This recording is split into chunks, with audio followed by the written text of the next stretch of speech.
parks. Let me just give you a small example. Local parks in Britain have been fantastically renewed, transformed, turned around over the last while. It means that, once again, we're using parks, particularly in urban areas. It means that kids are in those parks. It means that wardens are back in those parks. Local authorities at the moment are cutting the funds of our parks. My local authority is cutting the funds by 50%. The government says, but communities can step in. Friends of parks can step in. They can cut the lawns and cut the grass and mow the trees. Now, actually, this is dangerous. Getting slightly back to the topic here, before the party political broadcast goes too far. It's dangerous because, in fact, we pool our resources to make sure that other people with expertise are able to do that. Most of us are far too busy to do that, and we run the risk that, once again, children will be ferrying through heroin needles and things because those parks were maintained. And that brings you right back to this risk assessment. Great.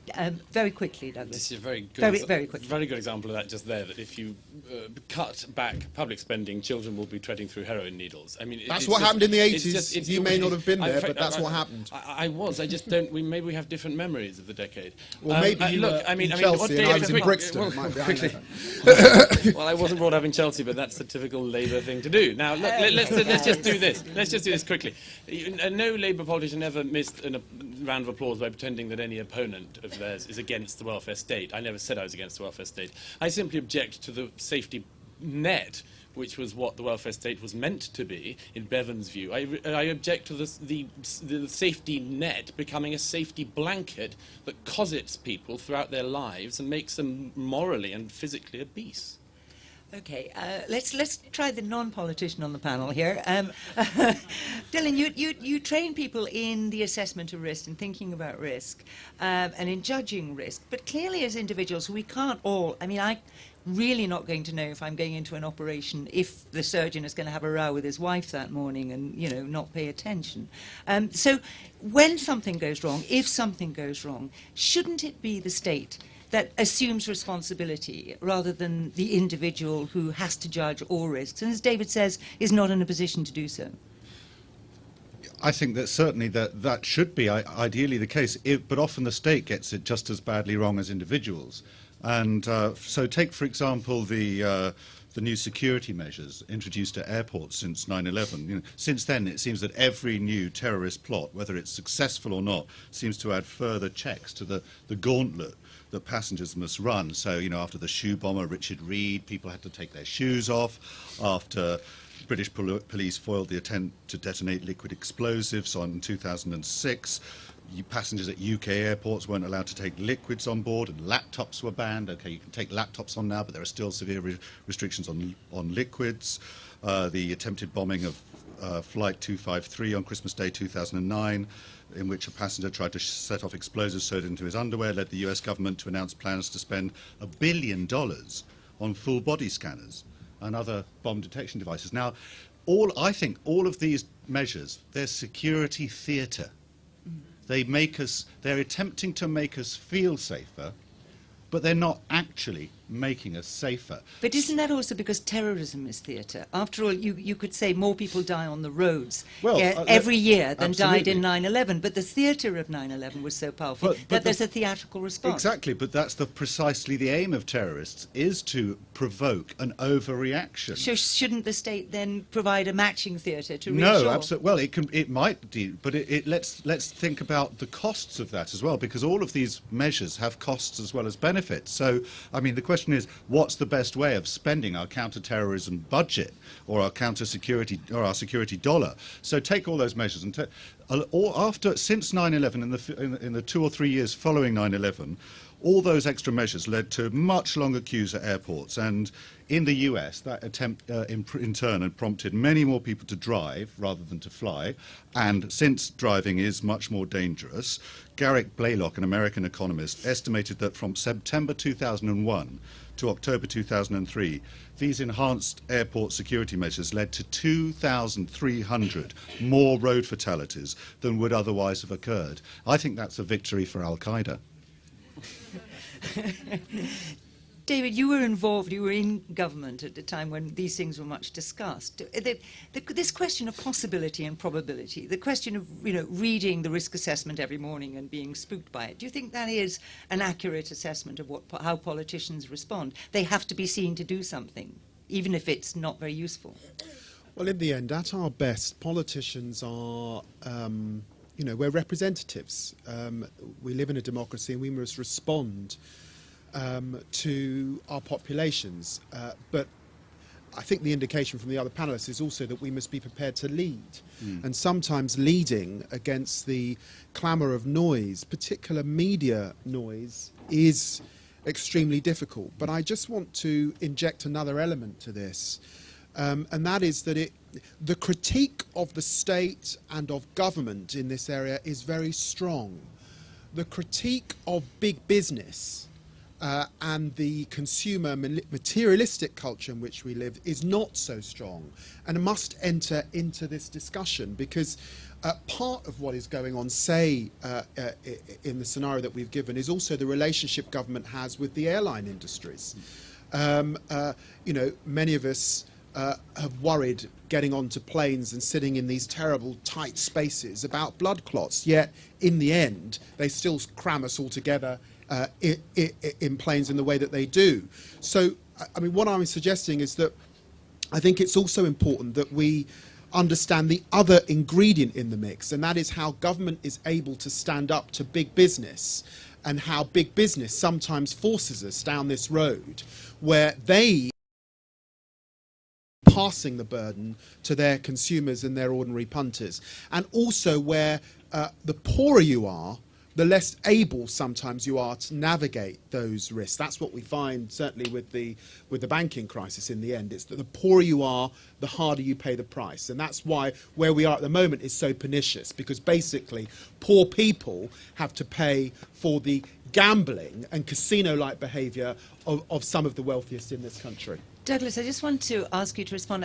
To be fair, I don't think you heard it, but a point that was made earlier that it's not so much the nanny state that is generating this culture of absurd regulation and restriction on life, but that it's more the insurance industry. It's the atomization of society, and it's the insurance industry which is laying down ever more stringent conditions for any activity.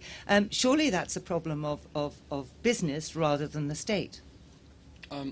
In part, sure. I mean, it propels it to an extent, but I think there's another reason that if I add into the mix, which I just can't help noticing, also drives government's interference in this. The driving behind the nanny state thing, and this is why the issue of the big society that David cited earlier was important, seems to me in part to be because so many other institutions that used to be present in people's lives are no longer there. And so government has to pick up the role of all sorts of other institutions, including community, including church or congregation or religion, and all sorts of other things. So as it were, as everything else starts to move out of the public sphere, the public square, the only thing left to decide and to guide, badly, as I said earlier, is government. But government guides, but to what extent do we think that politicians find social fear useful, find the fear amongst the voters a useful instrument in politics? I think this is way overblown, this idea that, that this is kind of the idea evoked by, say, this BBC documentary a few years ago, The Power of Nightmares, in which, there's a bunch of really Machiavellian politicians who sort of think that they can terrorise the population and sort of advance covertly their sort of dark political objectives. But I think the politicians are just as scared, often more scared, as Douglas was saying, than us.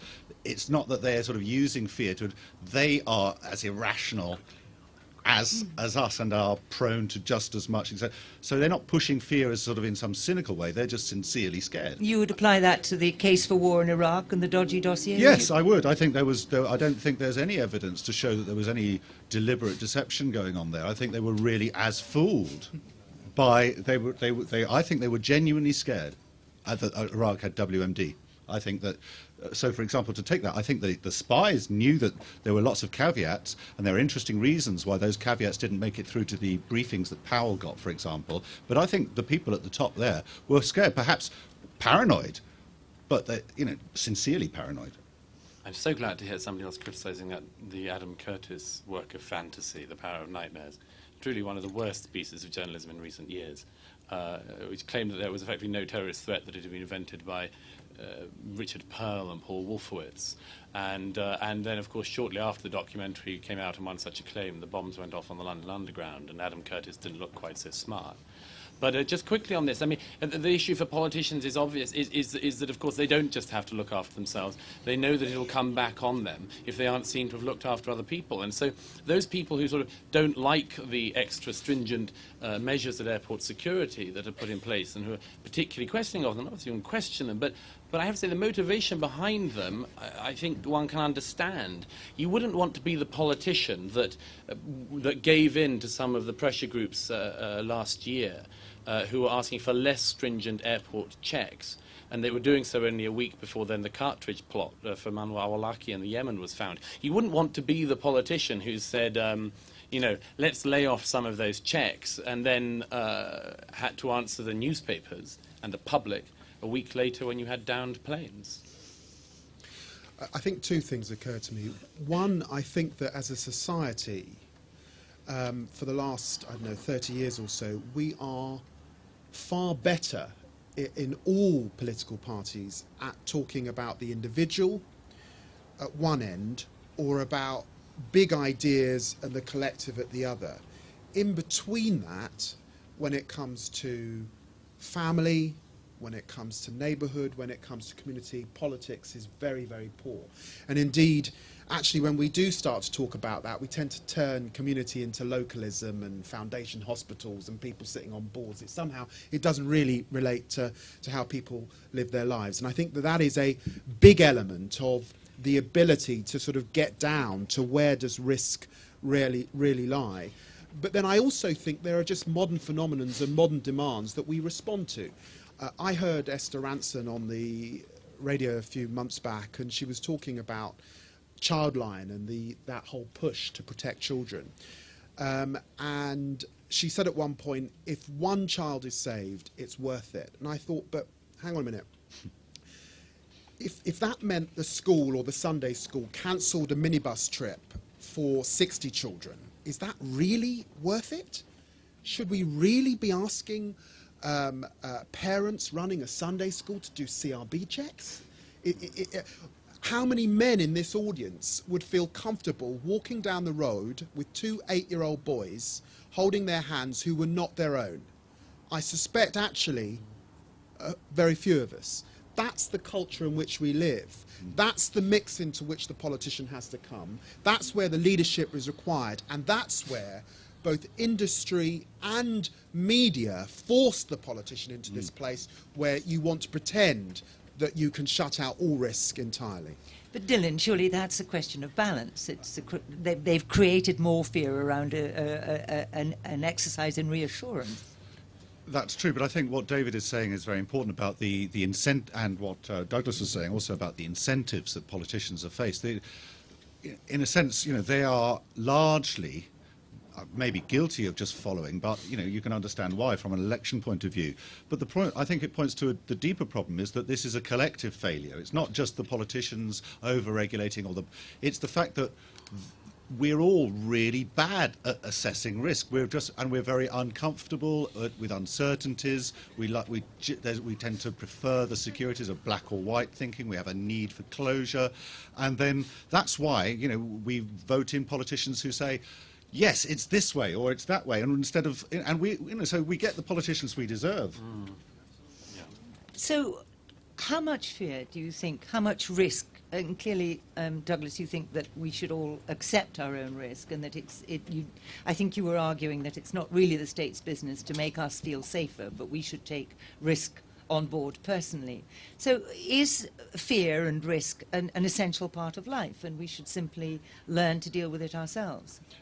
Well, yes, but we can deal with parts of it ourselves. of course, we can't deal with the totality of it. I mean, the problem for government is that it's not risk for itself; it's accepting risk on behalf of others. I personally, I much prefer I prefer a situation in this country where people were more